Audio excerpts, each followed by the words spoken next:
The hotel room was spinning, or maybe that was just Emma's head. She couldn't tell anymore. All she knew was the heat of Michael's mouth trailing down her neck, the desperate way his fingers gripped her waist, and the Christmas lights from the Lagos streets below casting red and green shadows across his bare shoulders. "We shouldn't," she whispered, even as her hands slid up his chest, feeling the rapid thunder of his heartbeat beneath her palms. Michael pulled back just enough to look at her, his dark eyes searching hers with an intensity that made her knees weak. "Tell me to stop, Emma. Tell me right now and I will." But she couldn't. God help her, she couldn't. This wasn't supposed to happen. 6 hours ago, she'd been sitting in that church, watching her ex-boyfriend Daniel marry someone else, telling herself she was fine, telling herself she'd moved on. And now here she was, in the arms of his older brother, crossing every line she'd ever drawn for herself. "I can't," she breathed and pulled him back to her. His kiss was different from Daniel's. Where Daniel had been careful, calculated, Michael was raw passion and honesty. He kissed her like she was air, and he'd been drowning, like she was the only real thing in a world of pretense. "Emma," he groaned against her lips, his accent thickening with emotion. "I've wanted this since the moment I saw you at the rehearsal dinner. Tell me I'm not alone in this madness."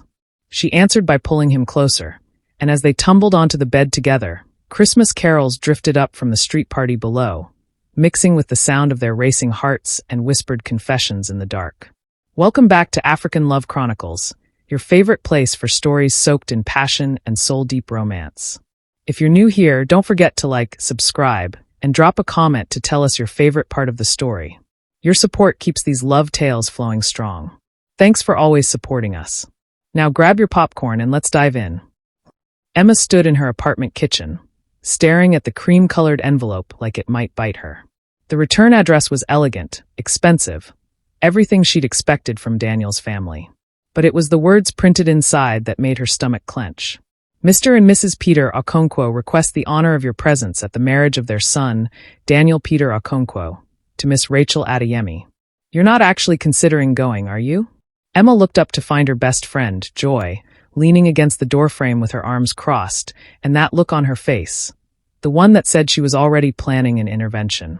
"I don't know," Emma admitted, setting the invitation down on her marble countertop. "Maybe? I mean, it would prove I'm over him, right?" Joy walked over and picked up the invitation, examining it with the kind of scrutiny she usually reserved for legal documents. As a lawyer, Joy didn't do anything halfway. "Or it would prove you're a masochist. Emma, it's been 8 months since he broke up with you. 8 months since he told you he wasn't ready for marriage, only to propose to someone else 3 months later. Why would you put yourself through this?" Emma sighed and moved to her living room, collapsing onto her cream-colored sofa. Her apartment was beautiful, modern, carefully decorated, overlooking one of Lagos's nicest neighborhoods. She'd worked hard as a marketing executive to afford this place, to build this life. But right now it all felt hollow. "Because I need to see it with my own eyes," she said quietly. "I need to see him married to someone else, so I can finally close that chapter. Otherwise, I'm going to spend the rest of my life wondering, what if?" Joy sat down beside her, her expression softening. "Babe, you know I love you, but that's the dumbest thing I've ever heard you say. And I was there when you decided to get bangs in secondary school." Despite herself, Emma laughed. "Those bangs were a mistake. And so is this." Joy grabbed Emma's hand. "Look, I know Daniel hurt you. I know you thought he was the one. But going to his wedding? That's not closure. That's torture." Emma pulled her hand back, standing up and moving to the window. Outside, Lagos was alive with its usual chaos. Traffic, street vendors, the constant hum of life in Africa's most populous city. She loved this city, had built her whole life here. And Daniel had been part of that life for 3 years. "We were together for 3 years, Joy. 3 years of my life. I thought we were building something. I turned down a job offer in London because he said he wanted to stay in Lagos. I introduced him to my family. I was ready to." She stopped, her voice catching. "I know," Joy said softly, coming to stand beside her. "I know you were ready to marry him. But he wasn't ready for you. And that's on him, not you." Emma wiped at her eyes, frustrated with herself for crying again. She thought she was past this. "His mother called me last week." Joy's eyes widened. "Mrs. Okonkwo? What did she want?" "To make sure I was doing okay. To tell me she was sorry about how things ended." Emma laughed bitterly. She said Daniel was making a mistake, that Rachel was too young, too immature. But they're still throwing them this massive Christmas wedding because that's what the Okonkwo's do. Everything big, everything perfect. And you want to show up looking amazing and unbothered, proving you've moved on, Joy finished. Exactly. Joy was quiet for a moment, then sighed. Okay, if you're really going to do this, then we're doing it right. New dress, new hair, new everything. If you're going to walk into that wedding, you're going to be the most stunning woman there. Emma turned to her friend, feeling a surge of gratitude. You'd really help me with this? Someone has to make sure you don't have another bangs situation. Joy grinned, then turned serious. But Emma, promise me something. If it gets too hard, if you feel yourself breaking down, you leave. No heroics, no staying through the reception. You protect your heart first. Deal? Emma nodded. Deal. What neither of them knew then was that going to that wedding would change everything. That the man Emma thought she'd lost would become insignificant compared to the man she was about to find. The pre-wedding dinner was at the Okonkwo family mansion in Ikoyi, and Emma had spent 3 hours getting ready. Her dress was perfect, a deep emerald green that made her dark skin glow, with a fitted bodice and a skirt that swirled when she walked. Her hair was styled in elegant waves over one shoulder, and her makeup was flawless.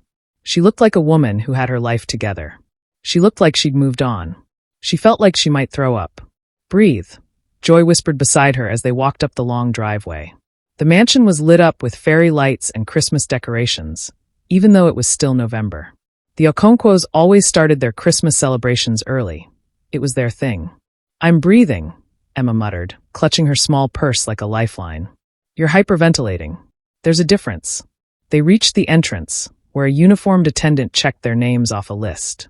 Emma's heart was pounding so hard, she was sure everyone could hear it. This was a mistake. This was absolutely a mistake. But then they were inside, and it was too late to turn back. The mansion was even more opulent than Emma remembered. High ceilings, marble floors, crystal chandeliers that probably cost more than her car. The main living area had been transformed into an elegant dining space, with round tables covered in white linens and centerpieces of white roses and baby's breath. Everything was pristine, perfect, just like the Okonkwo family itself. Emma. She turned to find Mrs. Okonkwo gliding toward her, resplendent in a gold lace outfit that probably came from some exclusive designer in Paris. The older woman's face lit up with genuine warmth, and before Emma could prepare herself, she was being pulled into a tight hug. My dear, you look absolutely beautiful, Mrs. Okonkwo said, holding Emma at arm's length to examine her. Doesn't she look beautiful, Agnes? Another woman Emma didn't recognize nodded and smiled, but Emma barely noticed. Her eyes were scanning the room, looking for Daniel, preparing herself for that first glimpse of him with his bride-to-be. Daniel's not here yet, Mrs. Okonkwo said quietly, reading Emma's mind in that way she always had. He and Rachel are running late from the registry.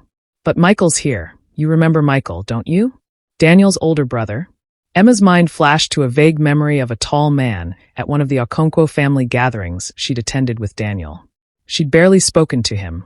Michael had spent most of his time avoiding the crowd, she remembered. Daniel had mentioned his brother was a doctor, always working, always serious.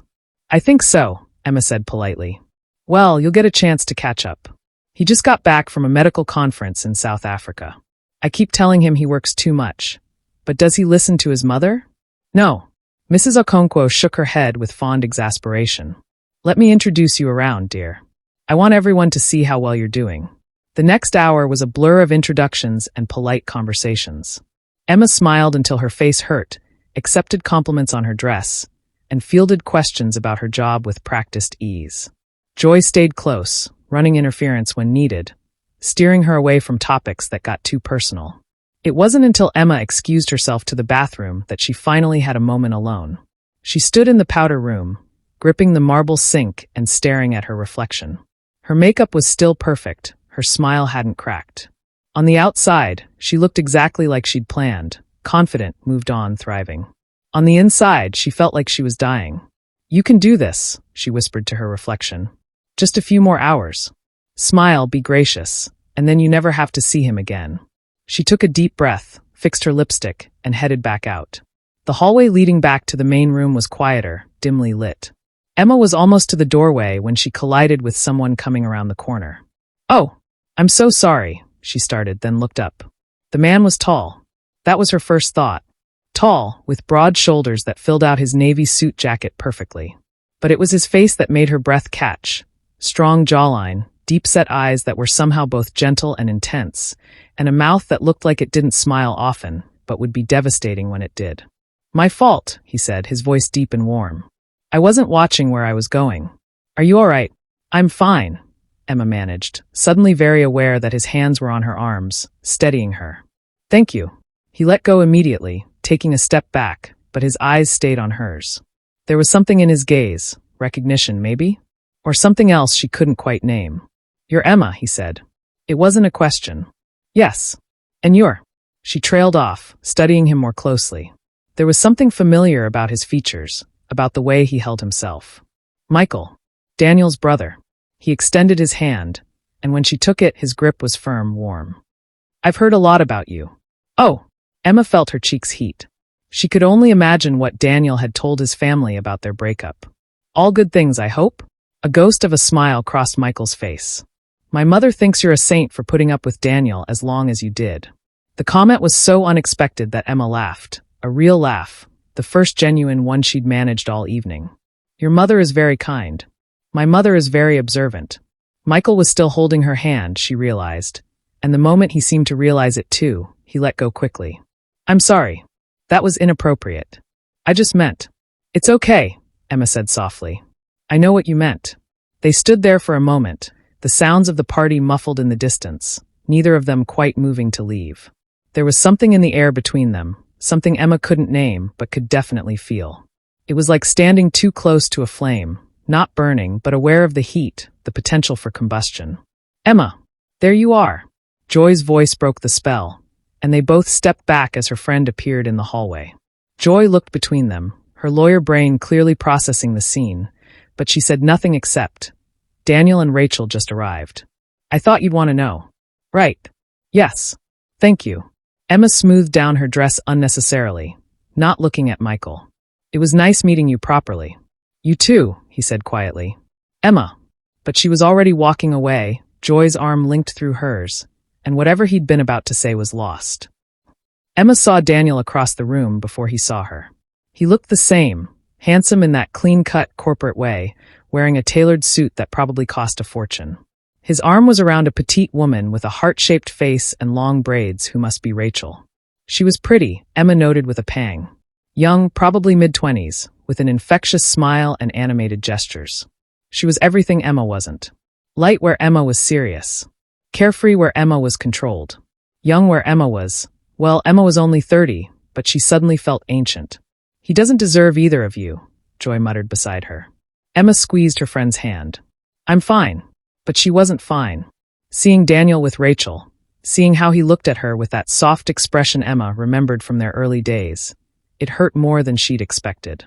Not because she still loved him. She was surprised to realize that the sight of him didn't make her heart race anymore. But because it confirmed what she'd been afraid of all along. It wasn't that Daniel hadn't been ready for marriage. He just hadn't been ready to marry her. "Emma." She turned to find Daniel standing right there, Rachel beside him. His expression was carefully neutral, but Emma could see the discomfort in his eyes. "Daniel. Congratulations." Emma's voice was steady, thank God. She even managed a smile. "Rachel, it's lovely to meet you." Rachel's smile was warm and genuine, with no trace of the awkwardness Emma felt. "Emma, I'm so glad you could come. Daniel's told me so much about you. He says you're brilliant at your job." "That's kind of him," Emma said, even though Daniel had rarely taken much interest in her career when they were together. There was an awkward pause, the kind that stretches out endlessly even though it probably only lasted a few seconds. Daniel cleared his throat. "How have you been? I heard you got promoted." "I did. Senior marketing director now." Emma kept her tone light, professional. "This was fine." She was fine. "That's great.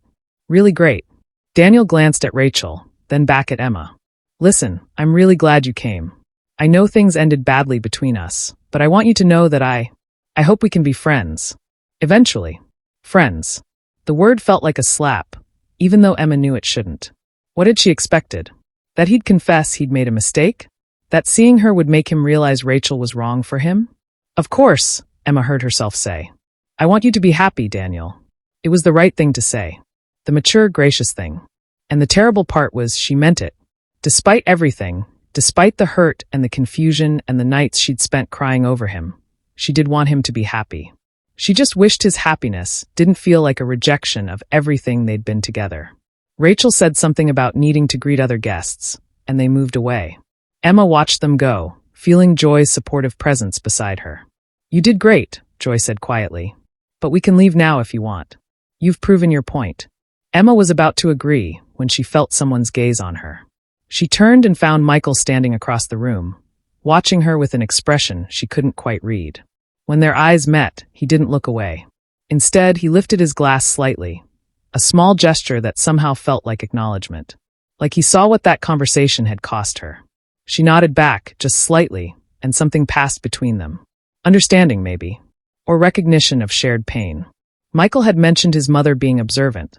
Maybe it ran in the family. The dinner was announced, and people began moving to their assigned tables. Emma checked her place card and felt her stomach drop. She was seated at table 3, the family table, with Daniel's parents, his aunt and uncle, and, she saw when she found her seat, directly across from Michael. "Of course," she muttered to herself, sliding into her chair. Joy had been seated elsewhere, at a table with some of Daniel's work colleagues, and Emma had never felt more alone. "We meet again," Michael said as he took his seat across from her. Up close, in the better lighting, she could see more details.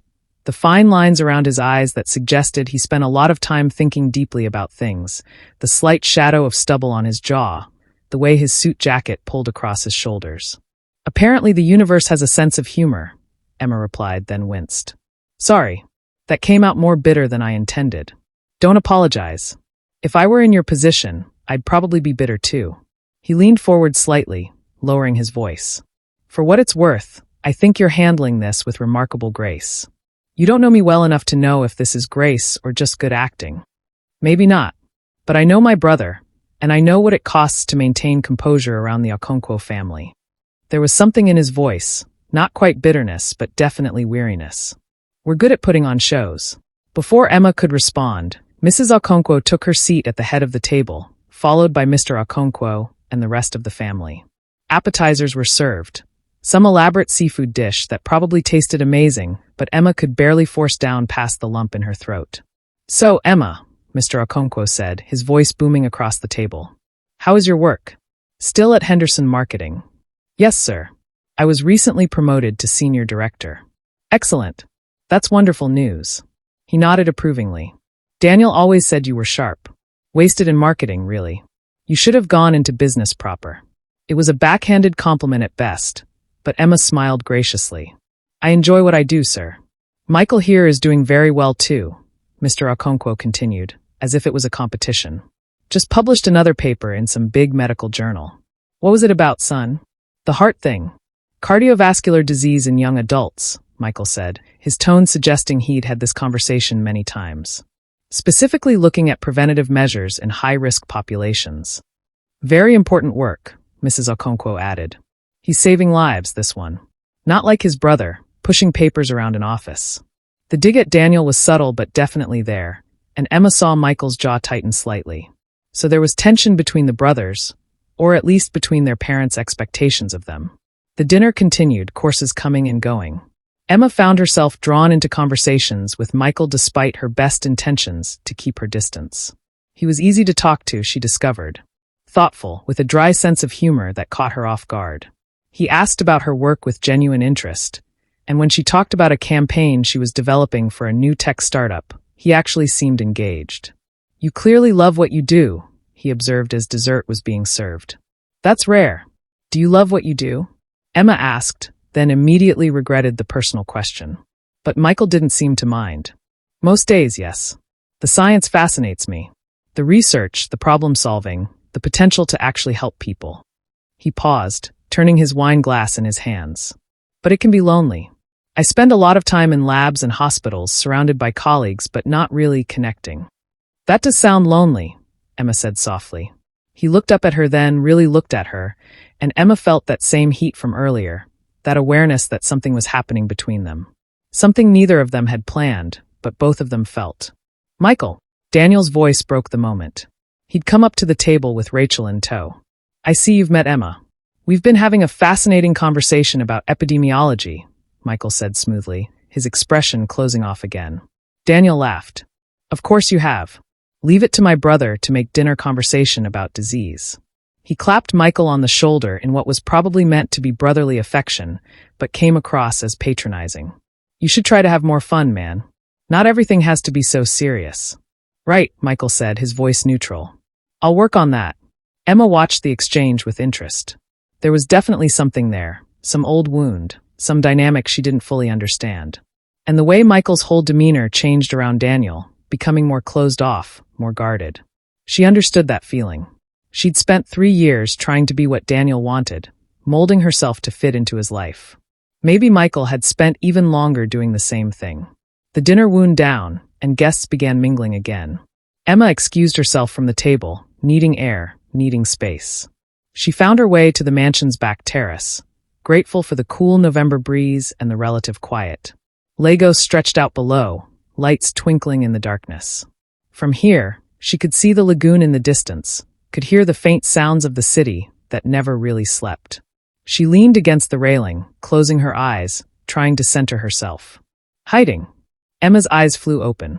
Michael had followed her outside, his jacket unbuttoned now, tie loosened slightly.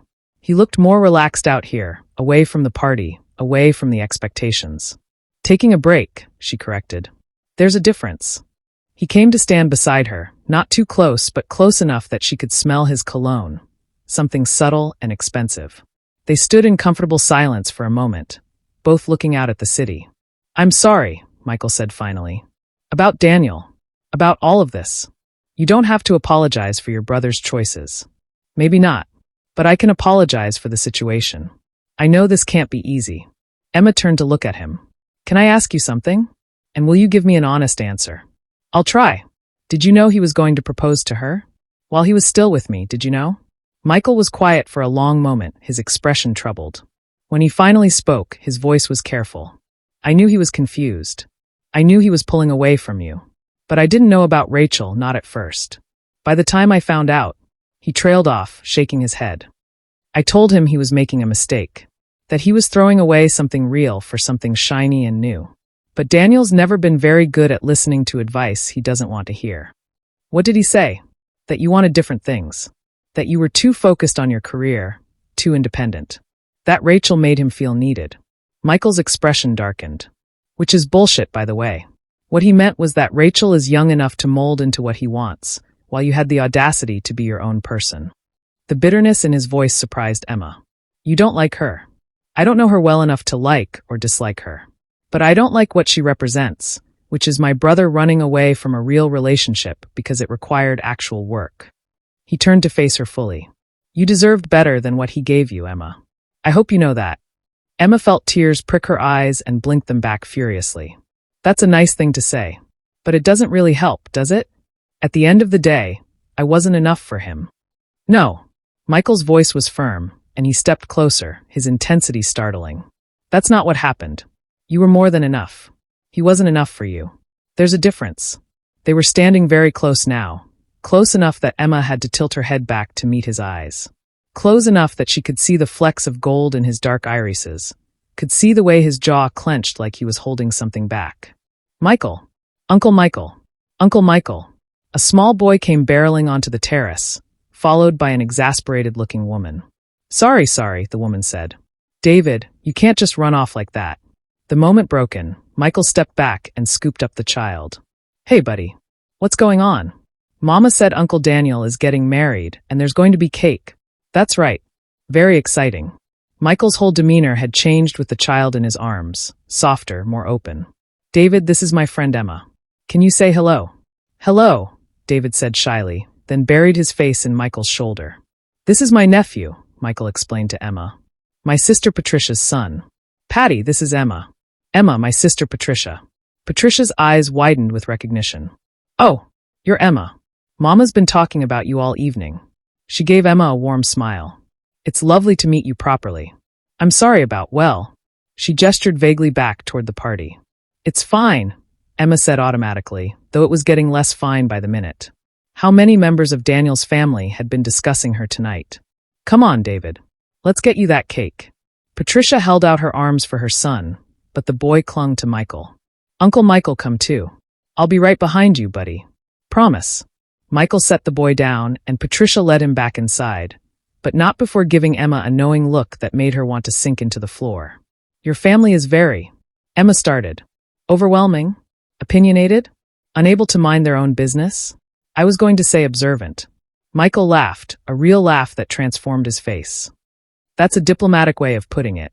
They mean well, but they're about as subtle as a freight train. Does it bother you? Everyone having opinions about your life. Used to. Now I just tune it out. He shoved his hands in his pockets. Being the responsible one, the doctor, the one who does everything right, it comes with certain expectations. But it also means they leave me alone more than they do Daniel. Because you don't give them anything to criticize. Exactly. He paused. Though showing up at my brother's rehearsal dinner and spending most of it talking to his ex-girlfriend might finally give them something to work with. Emma felt her cheeks heat. We should probably stop doing that then. Probably, Michael agreed. But neither of them moved. The terrace door opened again, and Joy stuck her head out. There you are. I've been looking everywhere for, oh, hi. She looked between Emma and Michael with barely concealed curiosity. Am I interrupting? No, Emma said quickly. Too quickly. We were just talking. Michael, this is my best friend Joy. Joy, this is Daniel's brother Michael. The doctor, Joy said, her tone neutral but her eyes assessing. Emma's mentioned you. I have not, Emma protested. Just now. You mentioned him just now. Joy's smile was innocent, but Emma knew better. Her friend had definitely picked up on something. Emma, we should probably head out soon. You have that early meeting tomorrow. Right. Yes. Emma turned back to Michael. It was nice talking to you. Really? You too. He hesitated, then pulled out his phone. Would you want to exchange numbers? In case you need anything. Or if you just want to talk. No pressure. Emma knew she should say no. Knew that getting involved with Daniel's brother, even just as friends, was a terrible idea. But she found herself pulling out her own phone and exchanging contacts anyway. Thank you, she said softly, for everything you said tonight. It helped more than you know. Anytime. His smile was genuine, reaching his eyes. And Emma, you're going to be fine. Better than fine. You're going to be amazing. Emma managed to hold it together until they were in Joy's car, driving away from the mansion. Then the tears came, not the desperate, broken sobs from months ago, but quieter, more contemplative tears. That was intense, Joy said gently, not pushing but giving Emma space to talk if she wanted. I saw him, Emma said. Daniel. With her. And it didn't hurt as much as I thought it would. That's good, right? I guess. But then there was Michael. We just talked. That's all. Emma. Joy reached over and squeezed her hand. I saw the way he looked at you. And the way you looked at him. That wasn't just talking. Emma wiped her eyes, staring out at the Lagos streets passing by. It doesn't matter. I'm not going down that road. I'm not going to be the girl who moves from one brother to another. Even if he's clearly nothing like Daniel? Especially then. Because that would be. Emma trailed off, not even sure how to finish that sentence. Wrong. Complicated? Exactly what she didn't need right now. Or maybe it would be exactly what she did need. But she wasn't ready to admit that, not even to herself. Emma was working late at her office when her phone buzzed with a text from an unknown number. Hi, it's Michael. From the dinner. I hope this isn't weird, but I'm in the neighborhood and wondered if you'd had dinner yet. No pressure. Just thought you might want company. She stared at the message for a long moment. She should say no. Should make some excuse about being busy. But instead, she found herself typing back. Not weird. And I haven't eaten. Where did you have in mind? They met at a small restaurant in Victoria Island. Nothing fancy, just good food and a quiet atmosphere. Michael was already there when Emma arrived, and he stood when he saw her, pulling out her chair in a gesture that was old-fashioned but somehow charming. Thanks for coming, he said. I know this is probably strange. A little, Emma admitted. But strange isn't necessarily bad. They ordered food, and the conversation flowed easily, picking up where they'd left off at the dinner. Michael told her about his research, about a paper he was writing on preventative cardiology. Emma talked about her latest campaign, a rebranding project for a major Nigerian bank that was giving her headaches, but she loved anyway. You light up when you talk about your work, Michael observed. It's nice to see someone so passionate. You're passionate about yours too. I can tell. It's different. Medicine is. It's important work, but it's also what was expected of me. I'm good at it, and I find it fulfilling, but sometimes I wonder if I chose it or if it chose me. He paused, seeming surprised by his own honesty. Sorry. That got deeper than I intended for a casual dinner. No, I get it. I feel that way sometimes about marketing. Like, is this what I really want to do, or is it just what I'm good at? Emma took a sip of her wine. But then I finish a campaign and see the results, see how it actually helped a client, and I remember why I love it. That makes sense. Michael was quiet for a moment, then asked, How are you doing? With everything. With everything meaning Daniel's wedding in 3 weeks? Among other things. Emma considered the question seriously. Better than I expected, honestly. That night, seeing him with Rachel, it hurt. But it also gave me closure in a weird way. I saw them together, and I realized that I don't want what they have. What Daniel and I had was never quite right. I was always trying to be someone I wasn't, and he was always wishing I was someone else. His loss, Michael said simply. You keep saying that. Because it's true. He leaned forward, his expression serious. Emma, I watched you that night. The way you handled yourself, the grace and dignity you showed even though I could see it was killing you inside. The way you talked about your work, your life, your dreams. You're remarkable. And my brother was too blind to see it. Emma felt her throat tighten. You don't know me well enough to say that. Maybe not. But I'd like to. Get to know you better, I mean. He seemed to catch himself, pulling back slightly. As friends. Obviously. I'm not, I wouldn't. Michael. Emma reached across the table and touched his hand, stopping his rambling. I'd like that too. As friends. But even as she said it, even as they both nodded in agreement, Emma felt the spark when their hands touched. Felt the way her heart rate picked up when he smiled at her. And she knew, with a sinking certainty, that just friends was going to be much harder than either of them wanted to admit. Over the next 2 weeks, Emma and Michael saw each other 5 more times. Coffee meetings that turned into long conversations. A walk along the beach at Lecky where they talked about their families, their fears, their dreams. An art gallery opening that Michael had tickets to and didn't want to attend alone. Each time, they told themselves it was just friendship. Each time, the line between friendship and something more blurred a little further. This is dangerous, Joy warned when Emma told her about the latest outing. You know that, right? We're just friends, Emma insisted, but even she didn't believe it anymore. Friends don't look at each other the way you two do. Friends don't text each other good morning and good night every day. Friends don't. Emma, you're falling for him. Emma set down her coffee cup, staring at the liquid inside like it held answers. They were at their favorite cafe in Lecky, the one with the outdoor seating where they'd been meeting every Saturday morning for years. I'm not falling for him. I can't be falling for him. Why not? Because he's Daniel's brother. Because it's been less than a year since Daniel broke my heart. Because it's messy and complicated and you haven't smiled this much in years, Joy interrupted gently. Emma, I've known you since university. I've watched you go through relationships, watched you with Daniel, watched you rebuild yourself after he left. And I'm telling you, I've never seen you light up the way you do when you talk about Michael. Emma wanted to argue, but she couldn't.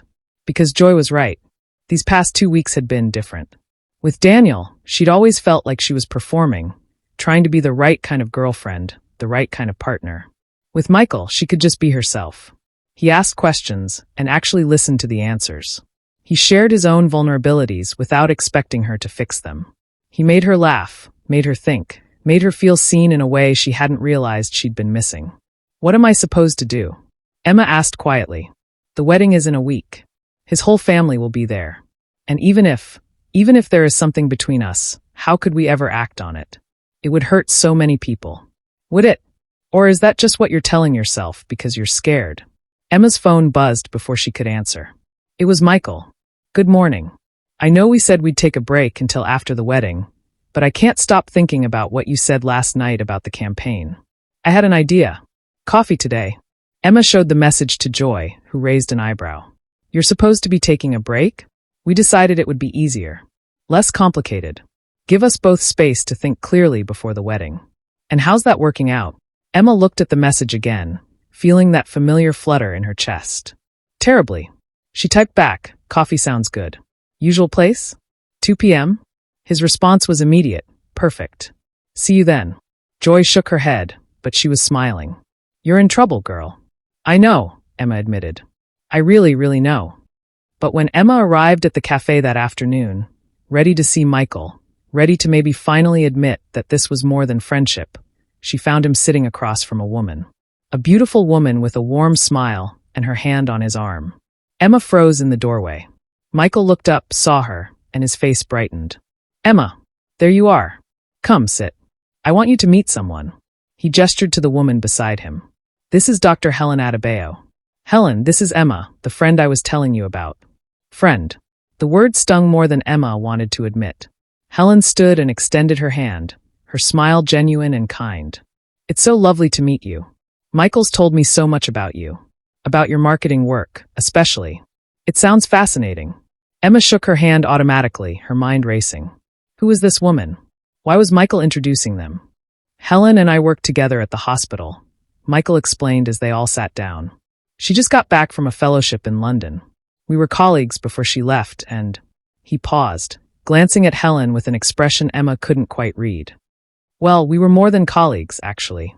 We dated for about 6 months before she left for London. Emma felt like she'd been punched in the stomach. Oh, that's nice. Ancient history, Helen said quickly, but there was something in her tone, something that suggested maybe it wasn't quite as ancient as she claimed. But we've stayed friends, and I wanted to meet the woman who's been making Michael smile so much lately.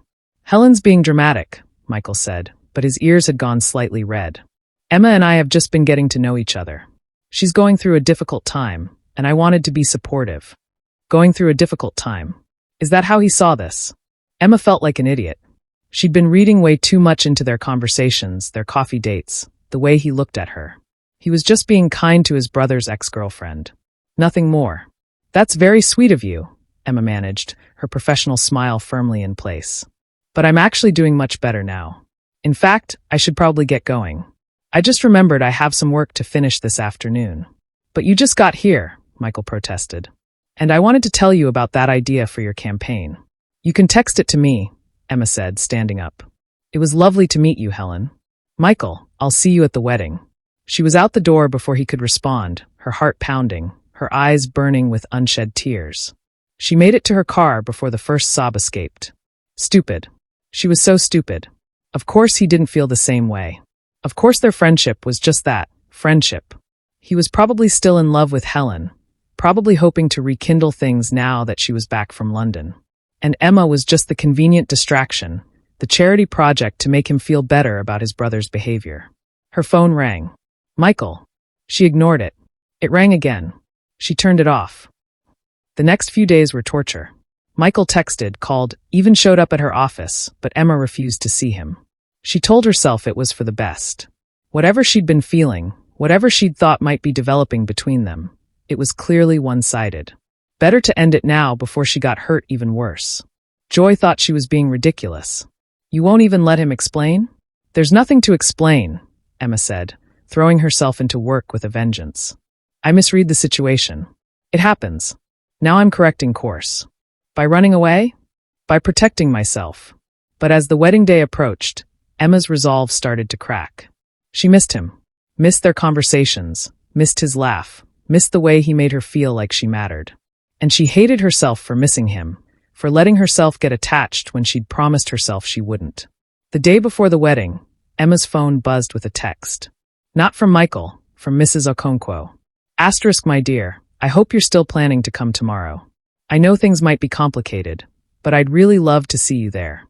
You were always special to me. Asterisk. Emma stared at the message for a long time. She could back out. Claim she was sick, send a gift, avoid the whole situation. But she'd come this far. She'd survived the rehearsal dinner. She could survive one more day. She typed back, asterisk, I'll be there. Thank you for the invitation, asterisk. That night, Emma laid out her outfit for the wedding. A stunning burgundy dress that hugged her curves and made her feel powerful. She'd wear heels that added 3 inches to her height. She'd do her makeup perfectly. She'd show up, smile, congratulate the happy couple, and then she'd leave. Simple. And she absolutely would not think about Michael. Would not wonder if he'd be there with Helen. Would not torture herself with what-ifs and might-have-beens. She was done with the Okonkwo brothers. Both of them. The church was decorated like something out of a fairy tale. White roses and baby's breath everywhere, with touches of gold and burgundy. Christmas decorations woven throughout, poinsettias, evergreen garlands, twinkling lights. The Okonkwo's had spared no expense for their youngest son's wedding. Emma arrived alone. Joy was out of town for a work emergency, and immediately regretted not faking that illness. The church was packed with people, all dressed in their finest, all buzzing with excitement. She found a seat near the back, hoping to remain inconspicuous. Emma, there you are. So much for inconspicuous.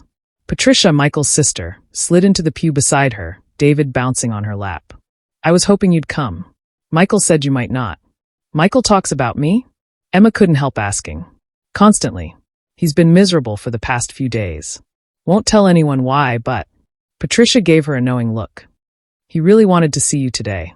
Emma's heart clenched. I'm sure he's fine. He has Helen now. Helen? Patricia looked genuinely confused. What does Helen have to do with anything?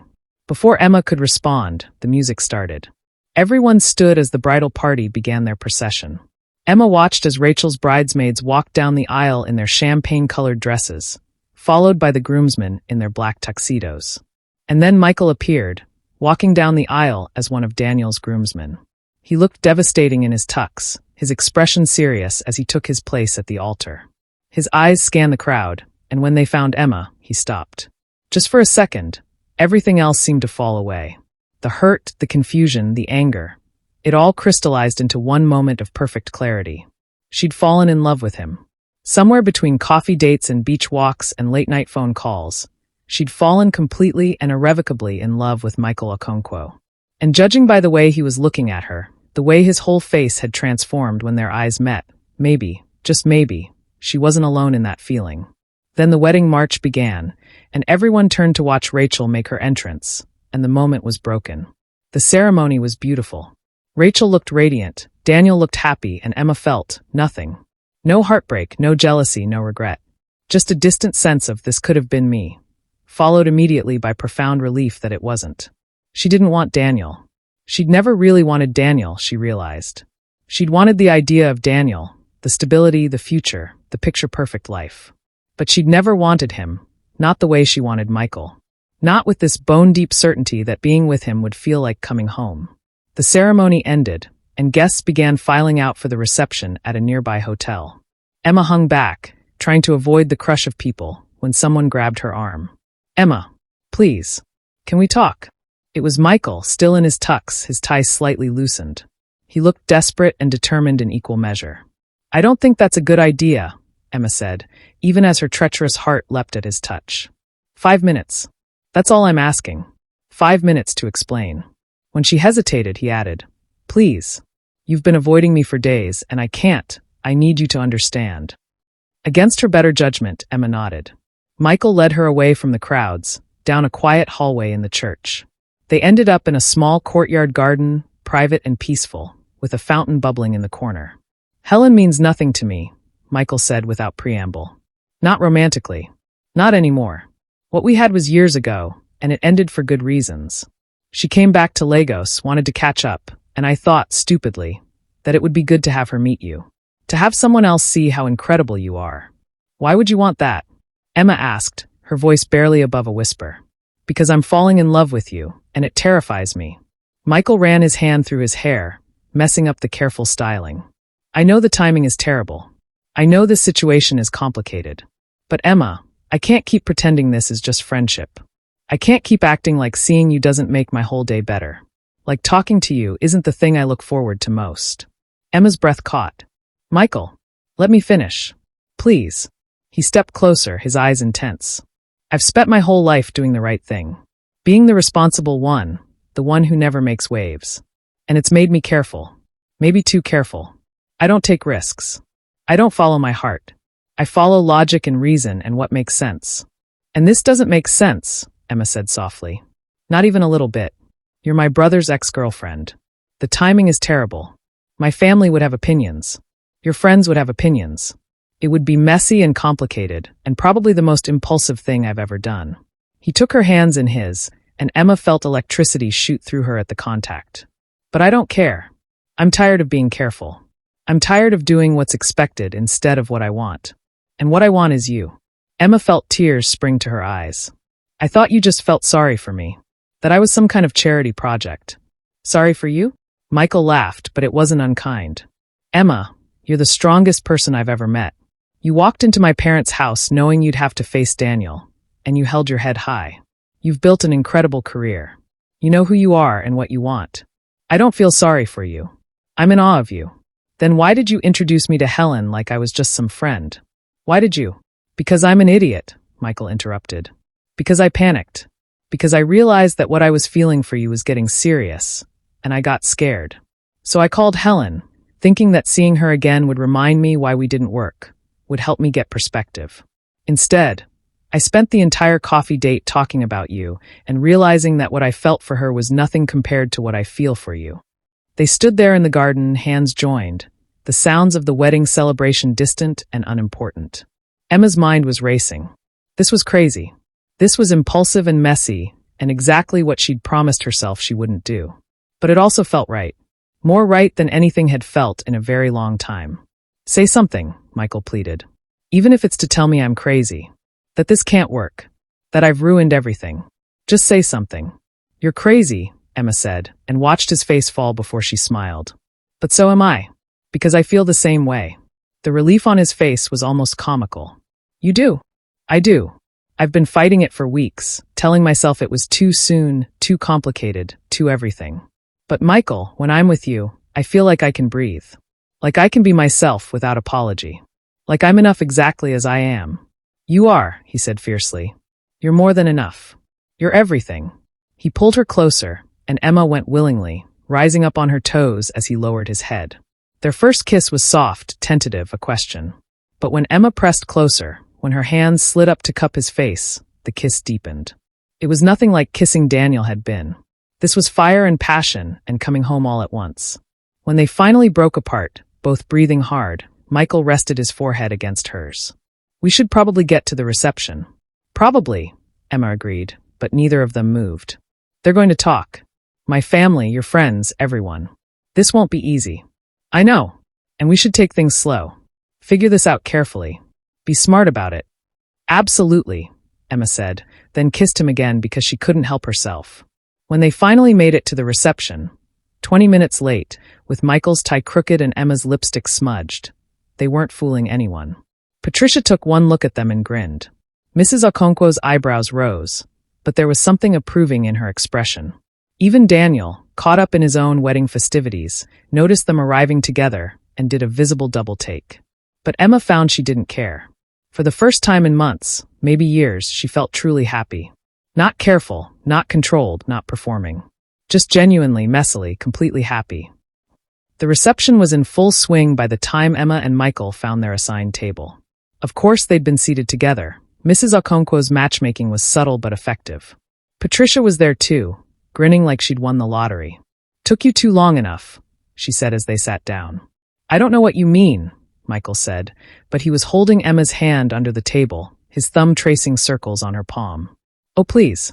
You've been making eyes at each other for weeks. I'm just glad you finally did something about it. The evening passed in a blur of champagne toasts and dancing and stolen kisses when no one was looking. Emma watched Daniel and Rachel have their first dance and felt nothing but happiness for them. They really did seem perfect for each other. Young, carefree, matching in their optimism. They were what Emma and Daniel could never have been. Want to dance? Michael asked during a slow song. Emma hesitated. Dancing together at his brother's wedding would be making a statement. Everyone would see. Everyone would know. Yes, she said, and let him lead her to the dance floor. Michael's arms came around her, pulling her close, and Emma relaxed into him. They swayed together, not really following the music, just moving in their own rhythm. Are you sure about this? Michael asked quietly. I meant what I said earlier. People are going to talk. Let them talk, Emma said. I'm tired of living my life worried about what other people think. I want this. I want you. That's all that matters. Emma, his voice caught, and she pulled back to look at him. His eyes were suspiciously bright. I don't deserve you. Yes, you do. We both deserve to be happy. And if being together makes us happy, then that's what we should do. The song ended, and another began. They stayed on the dance floor, wrapped up in each other, oblivious to the stares and whispers around them. At one point, Emma caught Mrs. Okonkwo's eye. The older woman smiled and nodded. Approval, Emma realized. Actual approval.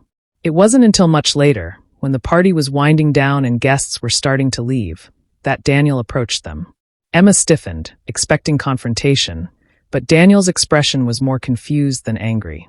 "So," he said, looking between them. "This is happening?"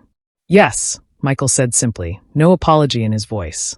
Daniel was quiet for a moment, then nodded slowly. "Okay. I mean, it's weird. It's really weird. But okay." He focused on Emma. "I don't have any right to have an opinion about who you date. I gave up that right when I ended things. And honestly, Michael's a good guy. Better than me in a lot of ways." "Daniel." Michael started, but Daniel cut him off. "No, it's true. You always have been. The responsible one, the smart one, the one who does everything right." There was no bitterness in his voice, just acceptance. "Emma, I'm sorry. For how I ended things, for hurting you. You deserve someone who appreciates you. Maybe that someone is my brother." It was the most mature thing Emma had ever heard Daniel say. "Thank you. And congratulations. Rachel seems wonderful." "She is. She's perfect for me." Daniel smiled. "But she wouldn't have been perfect for you. You need someone who can keep up with you, who challenges you. Someone who sees how incredible you are." He glanced at Michael. "Take care of her. She's special."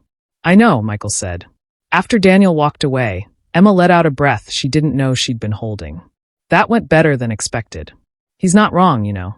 I am the lucky one here." Emma turned in his arms, rising up to kiss him softly. "We're both lucky." As the night grew later and more guests departed, Emma found herself on the hotel terrace with Michael, looking out at the Lagos skyline. The city was beautiful at night, all lights and life and possibility. "Come back to my hotel room," Michael said softly, his arms around her from behind. "Just to talk. I'm not ready for this night to end." Emma knew she should say no. Knew that going to his hotel room was a terrible idea, that things would escalate, that she was moving too fast. But she also knew that she was tired of being careful. Tired of protecting herself from hurt by never letting herself feel anything. "Okay," she said. "But Michael, I'm not just coming to talk." She felt him tense, felt his sharp intake of breath. "Emma, I know what I'm doing. I know what I want." She turned in his arms, meeting his eyes. "I want you. All of you. Tonight." The heat in his gaze made her shiver. "Are you sure?" "I've never been more sure of anything." They barely made it to his hotel room before his mouth was on hers, urgent and demanding. Emma kissed him back with equal fervor, her hands already working at his bow tie, his jacket. They stumbled through the door, leaving a trail of formal wear in their wake. "Beautiful," Michael breathed, his hands skimming up her sides, learning the curves of her body. "You're so beautiful." Emma gasped as his mouth found the sensitive spot just below her ear. "Michael, tell me if you want me to stop. Anytime, just say the word." But stopping was the last thing on Emma's mind. She pulled him closer, her fingers threading through his hair as his kisses moved lower, across her collarbone, down the edge of her dress. The room spun with Christmas lights from outside, casting everything in a warm, magical glow. And as Michael lifted her into his arms, carrying her to the bed, Emma felt like she was exactly where she was meant to be. Later, much later, they lay tangled together in the sheets, the city lights painting patterns on their skin. Emma's head rested on Michael's chest, listening to the steady beat of his heart. His fingers traced lazy patterns on her back. "I should feel guilty," Emma said softly. "This happened so fast. We barely know each other. Do you? Feel guilty?" She thought about it honestly. "No. I feel happy. Really, genuinely happy." "Good." He pressed a kiss to the top of her head. "Because I refuse to feel guilty about the best thing that's ever happened to me." They talked through the night, sharing stories and secrets and dreams. Emma learned about Michael's childhood, about the pressure of being the eldest son, the expectations that had shaped him, about his passion for medicine, but also his secret love of poetry, about the fear that he'd never find someone who understood him. Michael learned about Emma's family, about growing up in Benin City before moving to Lagos for university, about her parents' divorce and how it had made her cautious about love, about her dreams of starting her own marketing firm someday, about the fear that she'd never be enough for anyone. "You're more than enough," Michael whispered into the darkness. "You're everything." As dawn broke over Lagos, painting the sky in shades of pink and gold, Emma felt a sense of peace she hadn't experienced in years. Yes, this was complicated. Yes, they were moving fast. Yes, there would be challenges ahead. But for the first time, she wasn't afraid of complications. She was ready to embrace them. Emma stood in front of the mirror in her bathroom, staring at the plastic stick in her shaking hands. 2 lines. Definitely 2 lines. She was pregnant. Emma. Michael's voice called from the bedroom. Are you okay in there? You've been in the bathroom for 20 minutes. Emma opened the door slowly, still holding the pregnancy test. Michael took one look at her face, then at what she was holding, and all the color drained from his face. Is that positive? Emma whispered. I'm pregnant, Michael. For a long moment, he just stood there, processing. They'd been together for 9 months. 9 incredible, complicated, beautiful months. They'd told their families at Easter, weathering the gossip and the raised eyebrows. They'd moved in together 2 months ago, to Michael's apartment in Ikoyi. They'd talked about the future, about marriage someday, about building a life together. But they'd never talked about this. Not yet. Not so soon. Say something, Emma pleaded, echoing his words from all those months ago in the church garden. Michael's face broke into the biggest smile she'd ever seen. We're having a baby? We're having a baby, Emma confirmed, and then she was in his arms, both of them laughing and crying at once. I love you, Michael said fiercely. I love you so much. And I'm going to love our baby just as much. Even though this wasn't planned, even though it's happening so fast, especially because of that. He pulled back to look at her, his hands framing her face. Emma, from the moment I met you, everything in my life has been moving fast. And it's been the best 9 months of my entire existence. Why would I want to slow down now? Emma felt tears streaming down her face. Happy tears this time. I love you too. So much. They spent the rest of the morning in bed, talking about the future, about nurseries and names, and how they'd tell their families. It was overwhelming and exciting and terrifying all at once. Marry me, Michael said suddenly. Emma blinked. What? Marry me? I know I don't have a ring yet, and this isn't the romantic proposal you deserve, but Emma, I don't want to wait. I don't want our child to come into this world without us being officially committed to each other. Marry me. That's the worst proposal I've ever heard, Emma said, but she was laughing. No ring, no plan, barely even a question. Is that a no? That's a yes, you idiot. Of course it's a yes. Michael kissed her then, deep and thorough and filled with promise.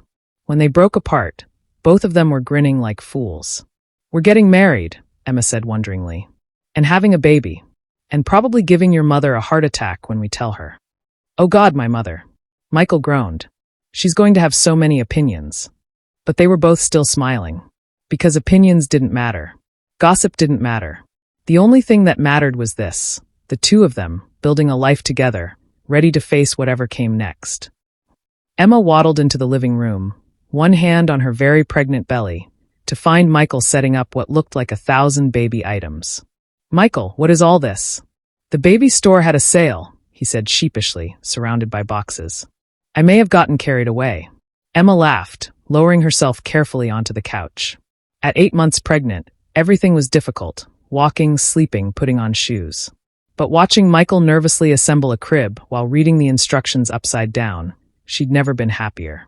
They'd gotten married in a small ceremony 2 months after finding out about the pregnancy. Just immediate family and close friends, at a beach resort in Lekki. Emma had worn a simple white dress that accommodated her growing belly, and Michael had cried during his vows. It had been perfect. The reactions to their relationship had been mixed at first. Some people whispered about Emma moving from one brother to another. Some questioned the quick timeline. But most of their friends and family had been supportive, especially once they saw how happy Emma and Michael were together. Daniel and Rachel had sent a wedding gift, a beautiful set of cookware and a card that said simply, wishing you both all the happiness in the world. It was more than Emma had expected, and it felt like true closure. Mrs. Okonkwo had been initially shocked by both the pregnancy announcement and the engagement, but she'd quickly rallied. Now she called Emma almost daily with advice about pregnancy and babies and marriage. It was overwhelming but also touching. Emma had never had a close relationship with her own mother, so having Mrs. Okonkwo fill that role meant more than she could express. I think I did it wrong, Michael said, staring at the half-assembled crib with confusion. Emma smiled. Want me to help? You're 8 months pregnant. You're not assembling furniture. I'm pregnant, not helpless. But she made no move to get up. Honestly, she was content to just watch him, this brilliant doctor who could perform complex surgeries but couldn't figure out a crib. Her phone buzzed with a text from Joy. "How's the dad-to-be handling the nesting phase?" Emma snapped a picture of Michael surrounded by baby gear and sent it back. Joy's response was immediate. Asterisk, that man is obsessed. It's adorable, asterisk. What are you smiling about? Michael asked, looking up from the instruction manual. Just Joy commenting on your nesting. I'm not nesting. I'm preparing. There's a difference. Whatever you say, dear. Michael abandoned the crib and came to sit beside her, his hand automatically going to her belly. Their baby, they decided to wait to find out the gender, kicked against his palm, and his whole face lit up. Strong kick, he said. Your child is going to be a football player at this rate. Our child, he corrected gently. And I hope they have your determination. And your kindness. They sat there together, hands on Emma's belly, feeling their baby move. Outside, Lagos hummed with its usual energy. But here, in their home, everything was peaceful. Are you scared? Emma asked. About becoming a father? Terrified, Michael admitted. But also excited. And grateful. Emma, a year ago, I never imagined I'd have this. A woman I love, a baby on the way, a future that feels bright instead of obligatory. You've changed everything for me. You've changed everything for me too. He leaned over and kissed her softly. I love you. I love you too. The crib remained unassembled that evening. Instead, they ordered takeout and watched movies on the couch, Emma's feet in Michael's lap as he massaged them. It was ordinary and domestic and absolutely perfect. Emma's water broke during a team meeting at work. One minute she was presenting a new campaign strategy to potential clients. The next she was standing in a puddle, feeling a rush of panic. Oh my God, she said. Her colleague Sarah took one look and jumped into action. Someone called Dr. Okonkwo. Now, the next hour was chaos. Michael arrived at her office in record time, looking more panicked than Emma had ever seen him. They made it to the hospital. The same hospital where Michael worked, which meant every doctor and nurse seemed to have opinions about Emma's labor. Breathe, Michael kept saying, holding her hand as another contraction hit. I am breathing. Emma snapped, then immediately felt guilty. Sorry. I'm sorry. This just really hurts. I know, baby. You're doing amazing. 18 hours of labor later, at 3:47 a.m. on April 16th, Emma gave birth to a baby girl. 7 pounds, 3 ounces, with a full head of dark hair and the loudest cry Emma had ever heard. She's perfect, Michael breathed, tears streaming down his face as he held their daughter for the first time. Emma, she's absolutely perfect. Emma, exhausted and overwhelmed, could only nod. But when they placed their daughter in her arms, when she looked down at this tiny person they'd created, she felt a love so fierce it almost frightened her. Hello, little one, she whispered. We've been waiting for you. They named her Grace, after Michael's grandmother. Grace Adiz Okonkwo. Emma woke up in her hospital bed to find Michael sitting in the chair beside her, Grace sleeping peacefully in his arms. He was staring at their daughter with such wonder, such love, that Emma's heart squeezed. Hey, she said softly. Michael looked up, his face breaking into a tired but radiant smile. Hey, how are you feeling? Sore. Exhausted. Happy. Emma shifted carefully, wincing. How long have you been awake? A few hours. She woke up hungry, so I changed her and fed her the bottle you pumped earlier. She went right back to sleep after. He looked down at Grace. I can't stop looking at her. Is that weird? Not even a little bit. There was a knock at the door, and Mrs. Okonkwo peeked in. Can we come in? Of course, Mama, Michael said. Mrs. Okonkwo entered, followed by Patricia and her husband, and to Emma's surprise, Daniel and Rachel. We won't stay long, Daniel said quickly. We just wanted to meet our niece. Emma and Michael exchanged a look. This was the first time all 3 brothers and their wives had been in a room together since the wedding. But Daniel seemed genuine, and Rachel was already cooing over the baby. She's beautiful, Rachel said softly. Congratulations to both of you. Thank you, Emma said. That means a lot. Mrs. Okonkwo came over to the bed, her eyes misty. My first grandchild. She's absolutely perfect. She looked between Emma and Michael. You two have given me such a gift. Mama, don't cry, Michael protested, but his own eyes were suspiciously bright. Patricia elbowed him. Let her have her moment. She's been waiting years for grandchildren. They spent the next hour passing Grace around. Though Michael hovered nervously the entire time, clearly reluctant to let anyone else hold her for too long. Emma watched the scene with a full heart. This family, so complicated and imperfect, had somehow become her family. These people who'd witnessed her heartbreak had now witnessed her joy. When Daniel held Grace, something flickered across his face, regret maybe. Or just recognition that this could have been a different story. But when he looked up at Emma, he smiled. "She's lucky to have you as her mom," he said. "Both of you as parents." "Thank you, Daniel," Emma said softly. "That really means a lot." Rachel squeezed Daniel's hand, and Emma saw the understanding pass between them. Whatever awkwardness had existed was finally, fully gone. They'd all moved on. They'd all found where they were supposed to be. After everyone left, promising to visit again soon, Emma and Michael were alone with Grace once more. Michael carefully placed their sleeping daughter in the hospital bassinet and then climbed into the narrow bed beside Emma, wrapping his arms around her. "A year and a half ago, I went to my ex's wedding," Emma said quietly. "I thought I was going to prove I was over him, that I could handle seeing him marry someone else. And instead," Michael prompted, "instead I found you. I found us. I found this whole life I didn't know I was supposed to have." She turned to look at him. "If someone had told me that night that I'd end up here, married to Daniel's brother, with a baby girl, happier than I ever thought possible, I would have thought they were crazy." "Life has a funny way of working out," Michael said, pressing a kiss to her temple. "It does." Emma looked over at Grace, still sleeping peacefully. "She's going to ask questions someday. About how we met. About Daniel. And we'll tell her the truth. That sometimes the path to finding the right person is complicated. That love doesn't always follow the rules we think it should. That her mom is the bravest person I know, and that I fell in love with her at my brother's wedding." Emma laughed softly. "That's going to be a fun story to explain.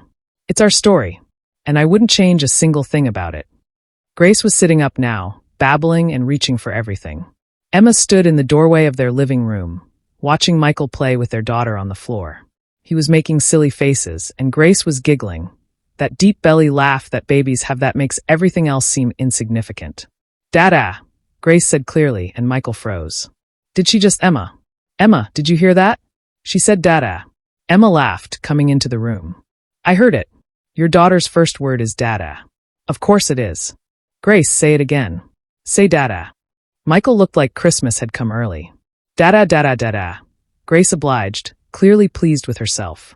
Emma sank down onto the floor beside them, and Grace immediately reached for her. "Mama," Emma tried. "Can you say mama?" Grace just grinned and said dada again. "Sorry, love," Michael said, not looking sorry at all. "Looks like I won this round." "There's no competition," Emma protested, but she was smiling. Michael's phone buzzed, and he glanced at it, his expression shifting. "It's Daniel. He's asking if we want to have dinner next week. All of us, him, Rachel, you, me, and Grace." Emma considered it. A year ago, the idea would have been unthinkable. But now, I think that would be nice, actually. Yeah. Grace should know her uncle. And honestly, I think we're all past the weirdness now. Michael pulled both of them into his arms, his two girls, as he called them. "How did I get so lucky?" "We both got lucky," Emma corrected. She looked around their home. Baby toys scattered everywhere, medical journals mixed with marketing reports on the coffee table. Photos of their small wedding on the walls alongside Grace's first ultrasound. It was messy and imperfect and absolutely beautiful. Her phone chimed with a message from Joy. "Asterisk coffee tomorrow? I need to hear all about how motherhood is treating you. And I have news, asterisk." Emma smiled. Joy had been dating someone new, a lawyer from her firm. Emma had a feeling she knew what the news might be. "What are you smiling about?" Michael asked. "Just thinking about how much can change in a year and a half. How a single decision, going to a wedding I didn't want to go to, changed absolutely everything. Any regrets?" Emma looked at her husband, at her daughter, at the life they'd built together. Not even one. The Okonkwo family Christmas party was in full swing. The mansion was decorated even more elaborately than usual. Mrs. Okonkwo went all out now that she had a grandchild to celebrate with. Grace, now 18 months old and walking, toddled around the room in her red Christmas dress, absolutely delighted by all the attention. Emma and Michael followed her, making sure she didn't get into too much trouble. "She's going to be spoiled rotten," Emma said, watching Mrs. Okonkwo sneak Grace another cookie. "Too late," Michael replied. "Between my mother and my sisters, she's already spoiled rotten." Daniel and Rachel were there, Rachel's belly prominently showing, She was 6 months pregnant with their first child. They'd asked Michael and Emma to be godparents, which had been surprising but touching. Grace is going to have a cousin, Rachel said, sitting down carefully beside Emma. Maybe they'll be best friends. Maybe they will, Emma agreed. It was strange, this new normal they'd created. But it worked. Patricia's husband was trying to teach Grace to say, "Merry Christmas," with limited success. Mr. Okonkwo was holding court by the Christmas tree, telling stories about past Christmases. And Michael was in the kitchen, helping his mother with something, probably trying to sneak food before dinner. Joy arrived with her new fiancé, Mark, and Emma squealed. "You didn't tell me he proposed. It just happened yesterday." Joy laughed, showing off her ring. "I wanted to tell you in person." They hugged, and Emma felt overwhelming gratitude for her best friend. Joy had been there through everything: the heartbreak with Daniel, the complicated early days with Michael, the pregnancy, the sleepless nights with a newborn. She'd been Emma's rock. "I want you to be my maid of honor," Joy said. Obviously, Emma agreed. "When's the wedding?" "Next December." "I want a Christmas wedding too." Emma laughed. Christmas weddings seemed to be working out well for everyone. Michael returned from the kitchen carrying Grace, who had somehow acquired chocolate all over her face. "I found this one raiding the dessert table." "Like father, like daughter," Emma said dryly, noticing the chocolate on Michael's shirt too. As the evening wore on, as carols played and presents were exchanged and Grace fell asleep on Michael's shoulder, Emma felt a profound sense of contentment. This was her family now. Messy, complicated, imperfect, but absolutely hers. Later, after they'd put a sleeping Grace in her car seat and driven home through the Lagos streets decorated with Christmas lights, Emma and Michael sat on their balcony. The city sparkled below them, alive with celebration. 2 years ago tonight, I went to my ex's rehearsal dinner, Emma said. I was so nervous, so scared. I thought seeing Daniel again would break me. Instead, Michael prompted, pulling her close. Instead, I met you. And my whole life changed. Our whole lives changed, Michael corrected. He kissed her softly. Merry Christmas, Emma. Merry Christmas, Michael. Inside, Grace slept peacefully in her crib, dreaming whatever babies dream about. And outside, the world continued its chaos. But here, in this moment, everything was perfect. Emma stood in the kitchen of their new house. They'd moved to a bigger place in Lekki when Emma got pregnant with their second child, watching Michael help Grace with her homework. Their daughter was 6 now, in primary 1, and already showing signs of inheriting both her parents' determination. But why do I have to learn this? Grace was asking, her face scrunched up in concentration over her math worksheet. Because math is important, Michael said patiently. It helps you understand the world. Mama doesn't use math. Mama does marketing. Emma laughed from the kitchen. Mama uses lots of math, actually. How else would I know if our campaigns are working? Their son, David, yes, they'd named him after Patricia's son, who Grace had always adored, was 3 years old and currently trying to build a tower out of blocks. He had Michael's serious expression and Emma's stubborn streak, a combination that led to many amusing moments. Emma's phone rang. It was Joy. Hey, are we still on for Sunday dinner? Definitely. Mark's excited to try that new restaurant. Joy and Mark had been married for 3 years now, and they were expecting their first child in 2 months. How are you feeling? Any more morning sickness? Finally gone, thank God. I don't know how you did this twice. Selective amnesia, Emma joked. It's nature's way of ensuring the species survives. They chatted for a few more minutes before hanging up. Emma checked the pot on the stove, jollof rice, Michael's favorite, and then went to join her family in the living room. Mama, David knocked over my blocks. Grace complained. David, be nice to your sister, Emma said automatically. Not nice, David agreed cheerfully, knocking over another tower. Michael caught Emma's eye and grinned. This is your life now. This is our life, Emma corrected, sitting down beside him. And I love it. Later, after the kids were in bed and the house was finally quiet, Emma and Michael sat on their balcony, a ritual they'd maintained from their first apartment. The Lagos skyline stretched before them, familiar and beloved. I was thinking, Michael said, his arm around Emma's shoulders. Maybe we should tell the kids the full story. How we met. They're a bit young for all the details, don't you think? Not all the details, but the important parts. That sometimes life doesn't go the way you plan. That sometimes what feels like an ending is actually a beginning. Emma leaned into him. You mean that their mom went to a wedding to prove she was over someone and ended up falling for someone else entirely? Something like that. Grace is going to think it's wildly romantic when she's older. And David probably won't care, Michael said with a laugh. They sat in comfortable silence for a moment. Then Emma said, "You know what the craziest part is? I went to that wedding to get closure on Daniel. To prove I'd moved on. But I hadn't really moved on. I was just going through the motions. And now I can't even remember why I thought I loved him. What we had wasn't love, not really. It was comfort and expectation and the idea of a future. But this," she gestured between them, "this is love.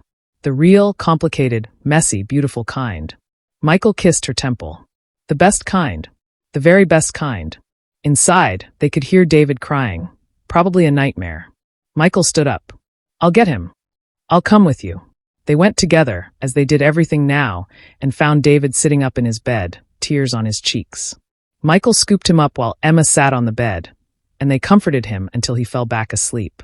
Standing in the doorway of their son's room, watching Michael gently lay him back down, Emma felt the same sense of awe she'd felt the night Grace was born. How had she gotten so lucky? How had a night that started with such sadness led to all of this joy? "What are you thinking about?" Michael whispered as they headed back to their own room. "Just that I'm glad I went to that wedding." "Me too." They climbed into bed, and Emma curled into Michael's side, his heartbeat steady beneath her ear. Tomorrow would bring its own challenges. Work deadlines and school pickups and the million small tasks that made up their life. But tonight, everything was perfect. "I love you," Emma murmured, already half asleep. "I love you too," Michael replied. "Always will." And as they drifted off to sleep in their home, their children safe in their rooms, the city alive outside their windows, Emma smiled. She'd gone to her ex's wedding to prove she was over him. She'd left with his older brother, and 9 months later, a baby. But more than that, she'd found her person. Her home. Her happily ever after. Not the one she'd planned, but the one she was meant to have all along. The end. And that's their story. A reminder that sometimes the best things in life come from the moments we're most scared to face. That closure can lead to new beginnings. That love doesn't always follow the path we expect, but when it's real, when it's right, it's worth every complication, every raised eyebrow, every moment of doubt. Emma went to prove she'd moved on. Instead, she found out what it really meant to move forward, towards something better, something real, something lasting. Because sometimes the person you're meant to be with is standing right there in the crowd, waiting for you to see them. And sometimes the end of one love story is just the beginning of another. A better one, a truer one, the one you were always meant to live. What would you do if you found yourself in Emma's shoes? Could you take that leap of faith? Let us know in the comments below, and don't forget to subscribe for more incredible love stories that prove truth really is stranger and better than fiction. Merry Christmas, and may you all find your own unexpected happily ever after. Red Heart, thanks for watching. Kisses.